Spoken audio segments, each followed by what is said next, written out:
आज हम आपको भारत की एक ऐसी जगह के बारे में बताएंगे जिसका इतिहास महाभारत काल से भी ज्यादा पुराना बताया जाता है। ये एक ऐसी जगह है जहाँ दशहरा के दिन लोग रावण के पुतले का दहन नहीं करते, बल्कि रावण के पुतले की लकड़ियाँ तोड़कर उसे अपने साथ घर ले जाते हैं। और ये दुनिया की एकमात्र ऐसी जगह है जहाँ आपको 5 नदियों का संगम देखने के लिए मिलेगा। हर साल पशु मेला और कटहल उत्सव जैसे कार्यक्रम यहाँ पर आयोजित किए जाते हैं। इस जिले के आसपास चंबल के बीहड़ जंगल देखने को मिलते हैं। हम बात कर रहे हैं उत्तर प्रदेश के 75 जिलों में से एक इटावा जिले की। तो देर किस बात की, अपना सीट बेल्ट बांध लीजिए अच्छे से और निकलते हैं इटावा के एक शानदार सफर पर। इटावा उत्तर प्रदेश के सबसे प्रमुख जिलों में एक माना जाता है। इसके पड़ोसी जिलों में मैनपुरी, औरैया, कन्नौज और फिरोजाबाद जिले आते हैं। कानपुर और भिंड के भी ये काफी नजदीक स्थित है। सन 1998 तक इटावा जिला आज के मुकाबले काफी बड़ा हुआ करता था। बाद में औरैया को एक अलग जिला घोषित कर दिया गया। वर्तमान समय में इटावा में कुल 6 तहसील और 8 विकास खंड है। इटावा की कुल जनसंख्या 16 लाख के आसपास है। यहाँ 75% लोग हिंदू है, तो वहीं 23% लोग इस्लाम धर्म को मानते हैं। इसके अलावा ईसाई, जैन, बौद्ध और सिख धर्म के लोग भी इटावा में रहते हैं। दोस्तों, कहा जाता है कि इटावा का इतिहास 5500 साल पुराना है। सिंधु घाटी की सभ्यता के कुछ अवशेष और तांबे से बने औजार भी यहाँ से प्राप्त हुए हैं। ऐसे में माना जाता है कि लोग यमुना नदी के किनारे आकर यहाँ बसे होंगे, क्योंकि प्राचीन काल में सभी सभ्यताओं की शुरुआत नदी के किनारे से हुई थी। महाभारत काल के दौरान ये जगह पांचाल राज्य के अंतर्गत आती थी, जहाँ राजा द्रुपद का शासन काल हुआ करता था और महाभारत युद्ध की पूरी रूपरेखा यही निर्धारित हुई। 13 साल के वनवास और 1 साल के अज्ञातवास के दौरान पांडव चंबल के जंगलों में रह रहे थे। इस दौरान जब पांडवों को पता चला कि राज्य के लोग बकासुर नाम के एक राक्षस से काफी परेशान हैं, तो भीम ने उस राक्षस का वध किया और आज वो जगह बकेवर के नाम से जानी जाती है। राजा भारत के उत्तराधिकारी को इटावा का संस्थापक माना जाता है। गुप्त, नागा, कुषाण और कण्व राजवंशों और गुर्जर प्रतिहार के वंशजों सहित कई भारतीय शासकों ने इटावा पर अपना शासन चलाया है। वंश के वारिसों ने भी इटावा पर शासन किया। आपको बता दें कि जैन धर्म के तीर्थंकर भगवान महावीर ने भी अपने जीवन काल का कुछ समय इटावा में बिताया और लोगों को उपदेश दिया था। खुदाई के दौरान यहाँ के कई जैन प्रतिमाएं प्राप्त हो चुकी हैं। पूरी दुनिया में इटावा ही एकमात्र ऐसी जगह है जहाँ 5 नदियों का संगम देखने को मिलेगा।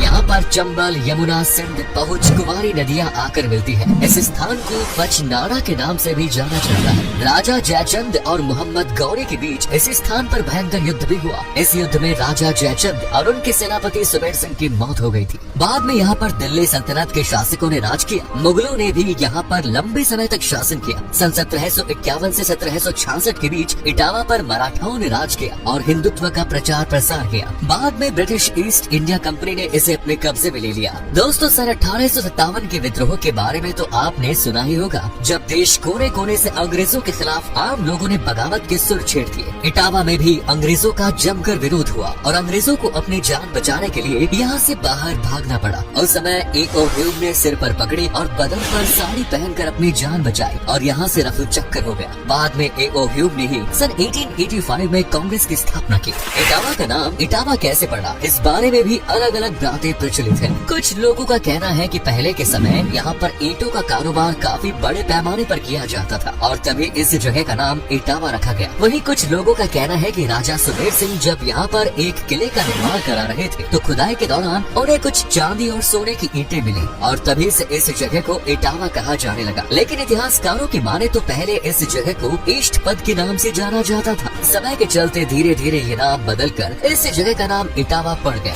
आज पूरा देश तेजी से तरक्की कर रहा है और लोग शहरों की ओर रुख कर रहे हैं, लेकिन इटावा की सिर्फ 25% आबादी ही शहरों में रहती है। वहीं 75% लोग ग्रामीण क्षेत्रों में ही निवास करते हैं। इटावा की अर्थव्यवस्था कृषि पर सबसे ज्यादा आधारित है। यहाँ पर गन्ना, मटर, गेहूँ, धान और मक्का का उत्पादन ज्यादा मात्रा में किया जाता है। इसके अलावा कपास और रेशम का उत्पादन भी इटावा में होता है। इटावा की युवा आबादी रोजगार की तलाश में दिल्ली, कानपुर, लखनऊ जैसे शहरों की ओर पलायन को मजबूर है। इटावा में लोग आजकल शिक्षा की ओर भी लगातार ध्यान दे रहे हैं। इटावा का लिटरेसी रेट 78% के आसपास है। कई बड़े कॉलेज और यूनिवर्सिटीज इटावा में खुल गए हैं, जिनमें doctor Bhimrao Ambedkar college of agriculture, engineering and technology, Uttar Pradesh university of medical science, Nityanand महाविद्यालय जैसे शिक्षा संस्थान शामिल हैं। हर साल हजारों की संख्या में बच्चे इन विश्वविद्यालयों को कॉलेज से शिक्षा प्राप्त करने आते हैं। दोस्तों, इटावा को साहित्यकारों और कवियों का गढ़ कहना गलत नहीं होगा। यहाँ पर गुलाब राय, द्वारिका प्रसाद प्रसाद शर्मा, श्री नारायण चतुर्वेदी, शिशुपाल सिंह, नीलकंठ भट्ट जैसे कई साहित्यकारों और महान कवियों ने जन्म लिया है।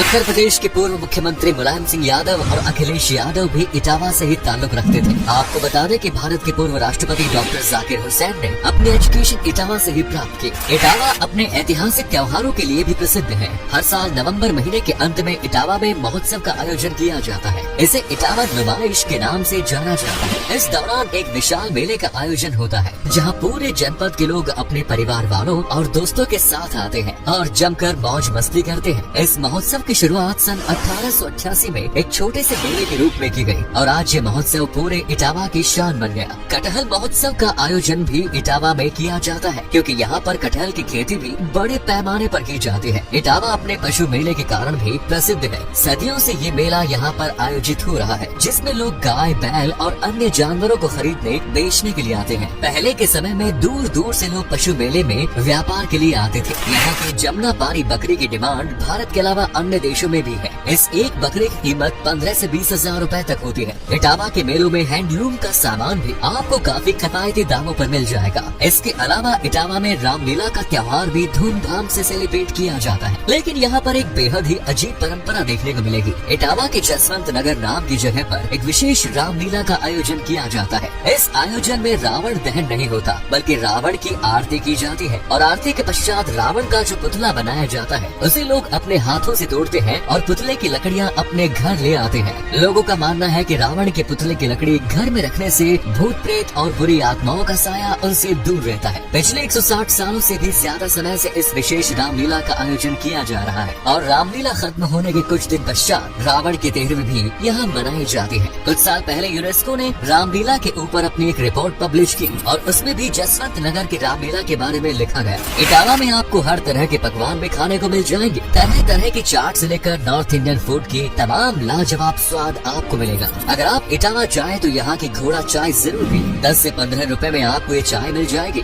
इस चाय को पीकर आप दिन भर तरोताजा महसूस करेंगे। साथ ही तीखे समोसे और मसालेदार कचौड़ी जरूर खाइएगा। इटावा में लोकप्रिय भोजन में विशेष मुगल व्यंजनों और पारंपरिक भारतीय मिठाइयों की बड़ी मांग है। दोस्तों, इटावा अपने पर्यटन स्थलों के लिए भी विख्यात है। यहाँ पर कई ऐतिहासिक धरोहर और मंदिर देखने को मिल जाएंगे, लेकिन सबसे प्रसिद्ध स्पॉट इटावा सफारी पार्क है। इटावा सफारी पार्क अपनी सफारी के लिए लगातार लोकप्रिय होता जा रहा है। यहाँ पर कुल 4 सफारी है, जिनमें lion safari, deer safari, bear safari और लेपर्ड सफारी शामिल है। सफारी के बाद राजा सुबेर सिंह का किला पर्यटकों के बीच में सबसे ज्यादा लोकप्रिय है। इसका निर्माण राजा सुबेर सिंह द्वारा कराया गया था और ये किला अपने आप में कई रहस्यों से भरा हुआ है। इस किले के भीतर एक सुरंग मौजूद है जो सीधे यमुना नदी तक जाती है। एक डाक बंगला भी यहाँ बनाया गया है, जहाँ बाहर से आने वाले गेस्ट ठहर सकते हैं। हालांकि कुछ साल पहले यहाँ आम लोगों के जाने पर पाबंदी लगा दी गई थी, लेकिन कुछ खास मेहमान अब भी यहाँ घूमने के लिए आ सकते हैं। और एक भोलेनाथ का मंदिर भी यहाँ पर बना हुआ है और कार्तिक पूर्णिमा के दिन बड़ी संख्या में श्रद्धालु इस संगम में स्नान के लिए आते हैं। इटावा के मंदिरों की बात करें तो टिक्सी मंदिर यहाँ का एक प्रसिद्ध मंदिर है, जो जंगलों के बीच में मौजूद है। कहा जाता है कि वशिष्ठ मुनि ने एक शिवलिंग की स्थापना यहाँ की थी और गर्मियों में शिवलिंग के ऊपर एक टिकरी लगा दी गई थी, जिससे पानी की बूंदें शिवलिंग पर गिरती रहती है। काली वाहन मंदिर भी इटावा का एक ऐतिहासिक मंदिर है। खास तौर पर नवरात्रि के दिनों में इस मंदिर में भक्तों की भारी भीड़ उमड़ती है। वहीं